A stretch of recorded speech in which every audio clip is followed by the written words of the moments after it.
జయలక్ష్మి, ఈరోజు ఏంటి కర్రీ చేస్తున్నావు? ఈరోజు సండే కదండి, Sunday special ginger chicken masala తయారు చేసుకుందాం. తయారు చేసుకునే విధానం చూద్దాం. చికెన్ మసాలా కోసం మిక్సీ జార్ తీసుకుందాం. మిరియాలు 1 స్పూను, సోంపు 1 స్పూను, జీలకర్ర 2 స్పూన్లు, 3 స్పూన్లు ఎండు కొబ్బరి.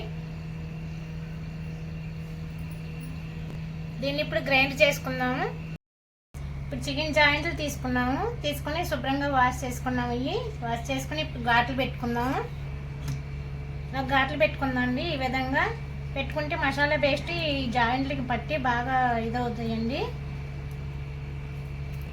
ఈ విధంగా ఘాట్లు పెట్టుకున్నామండి. గ్రైండ్ చేసిన పేస్ట్ ఇప్పుడు పట్టించుకుందాము జాయింట్స్కి.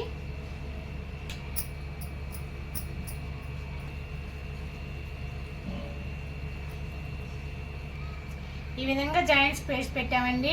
ఈ అరగంట పాటు పక్కన పెట్టుకోవాలి. ఆయిల్ వేడెక్కింది. సన్నగా తరిగిన 100 గ్రాముల ఉల్లిపాయ ముక్కలు. ఉల్లిపాయలు లేత గులాబీ కలర్లో వచ్చేలాగా వేపుకోవాలి.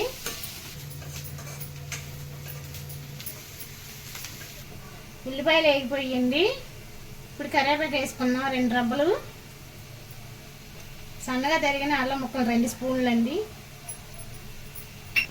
సన్నగా తరిగిన వెల్లుల్లి 1 స్పూను. ఇవి బాగా వేపుకోవాలి.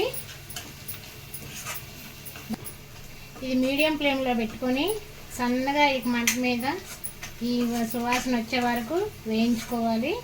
నిమిషం వరకు. బాగా వేగిపోయిందండి. ఇప్పుడు అల్లం వెల్లుల్లి బాగా వాసన వస్తుంది. ఫ్లేవర్ ఎంత వాసన వస్తుందండి. రుచికి సరిపడా సాల్ట్, పసుపు చిటికెడు, కారం 1 స్పూను. ఈ మిశ్రమం బాగా కలుపుకోవాలండి. మనం ఇప్పుడు జాయింట్కి మసాలా పెట్టిన జాయింట్స్ వేసుకుందాం. ఈ చికెన్కి బాగా మసాలా పట్టాలండి. కలుపుకోవాలి బాగాను. బాగా వేగే వరకు.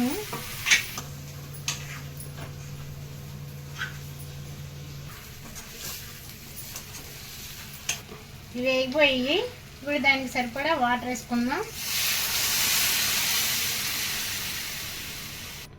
ఇప్పుడు వాటర్ వేసాము. ఇప్పుడు కొద్దిగా కుక్ అవ్వాలి. ధనియాల పొడి 1 అర spoon, 1 spoon garam masala, 1 cup పెరుగు. ఇది కలుపుకుందామండి బాగా.